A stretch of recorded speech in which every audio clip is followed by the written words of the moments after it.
Assalamualaikum warahmatullahi wabarakatuh. Perkenalkan, nama saya Putri Amelia, asal kelas dari kelas 12 IPA 3.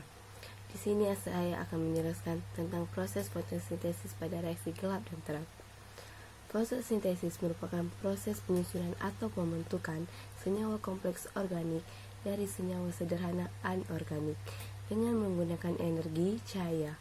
Nanti prosesnya ini akan menghasilkan glukosa dan oksigen. Proses fotosintesis berlangsung pada pigmen fotosintetik klorofil dalam kloroplas yang terdiri dari grana sebagai tempat reaksi terang dan stroma sebagai tempat reaksi gelap.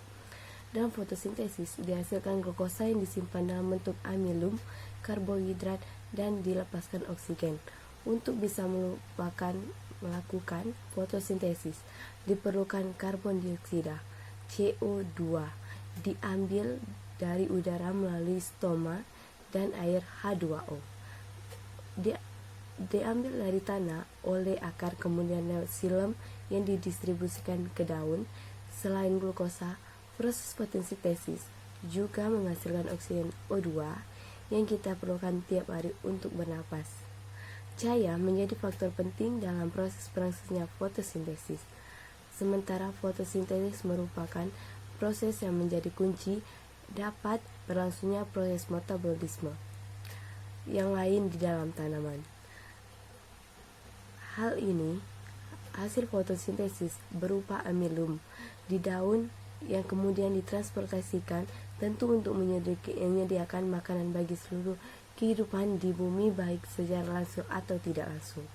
Ternyata proses fotosintesis tidak hanya terjadi dalam satu kali proses saja.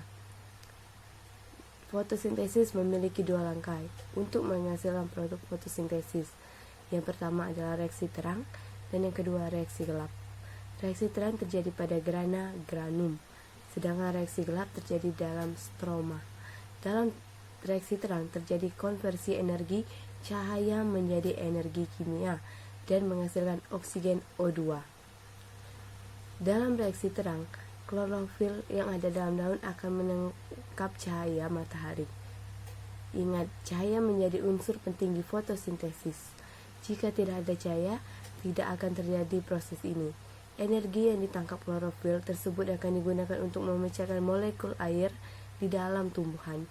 Pemecahan molekul air tersebut disebut fotolisis. Ion H+ diikat oleh CO enzim NADP di daun dan menjadi NADPH. Elektron yang terlepas dari aktifnya klorofil juga untuk membentuk ADP menjadi ATP. Sedangkan reaksi gelap merupakan lanjutan dari reaksi terang dan terjadi di dalam stroma. Sesuai dengan namanya, reaksi gelap tidak memerlukan bantuan cahaya sebagai sumber energi. Lalu pakai apa? Reaksi gelap juga dikenal sebagai siklus Calvin-Benson. Meski dalam proses ini tidak memerlukan cahaya, proses ini bukan berarti proses tidak bisa berjalan. Pada reaksi gelap, yang akan terjadi adalah pengikatan karbon dioksida CO2 di stroma bagian dalam kloroplas. CO2 ketika ditangkap akan diikat oleh RuPBP. Di dalam reaksi gelap, mereka akan digunakan sebagai energinya.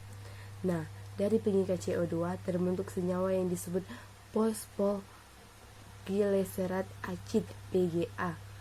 PGA dalam mendapatkan H+ dari NADPH dan energi pembongkaran ATP. Kemudian terbentuk senyawa PGAL, fosfoglyceraldehyde.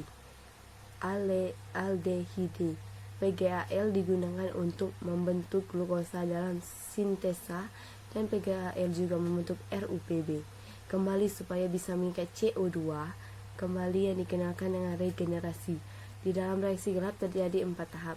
Yang pertama, fiksasi pengikatan.